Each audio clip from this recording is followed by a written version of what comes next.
रुखसाना की शादी कम उम्र में ही आमिर से हो गई थी। आमिर एक मेहनती आदमी था जो शहर में एक छोटी सी दुकान चलाता था। दोनों की दुनिया छोटी थी मगर खुशहाल थी, लेकिन यह खुशहाली ज्यादा दिन नहीं रही।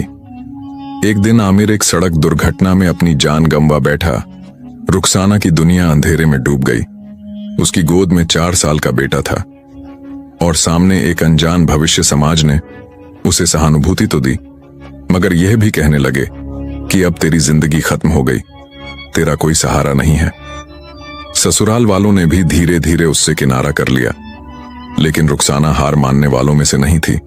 उसने अपने आंसू पोंछे और फैसला किया कि वह खुद अपने बेटे के लिए एक नया भविष्य बनाएगी। पहले तो उसे कई मुश्किलों का सामना करना पड़ा, लोगों के ताने, आर्थिक तंगी और अकेलेपन की पीड़ा, मगर उसने हिम्मत नहीं हारी। उसने आमिर की दुकान को फिर से संभालने का फैसला किया, मगर समाज ने कहा, औरत दुकान नहीं चला सकती। उसने जवाब दिया, जब मैं घर चला सकती हूं तो दुकान क्यों नहीं। धीरे धीरे उसकी मेहनत रंग लाई। वह अपनी दुकान के साथ साथ सिलाई का भी काम करने लगी। लोगों का नजरिया बदलने लगा। अब वही लोग जो उसे कमजोर समझते थे उसकी मेहनत की मिसाल देने लगे।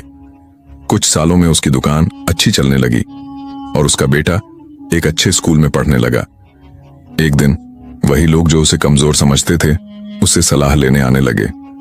रुखसाना ने दिखा दिया कि एक बेवा औरत की जिंदगी खत्म नहीं होती, बल्कि वह खुद अपनी तकदीर लिख सकती है। उसने समाज की धारणाओं को बदल दिया और साबित किया कि हिम्मत और मेहनत से हर मुश्किल को जीता जा सकता है। यह कहानी उन सभी औरतों के लिए है जो अपने हालात से हार मानने की सोचती हैं। जिंदगी मुश्किल हो सकती है, मगर हिम्मत और मेहनत से उसे संवारा जा सकता है। एक बेवा सिर्फ सहानुभूति की हकदार नहीं, बल्कि वह खुद अपनी पहचान बना सकती है।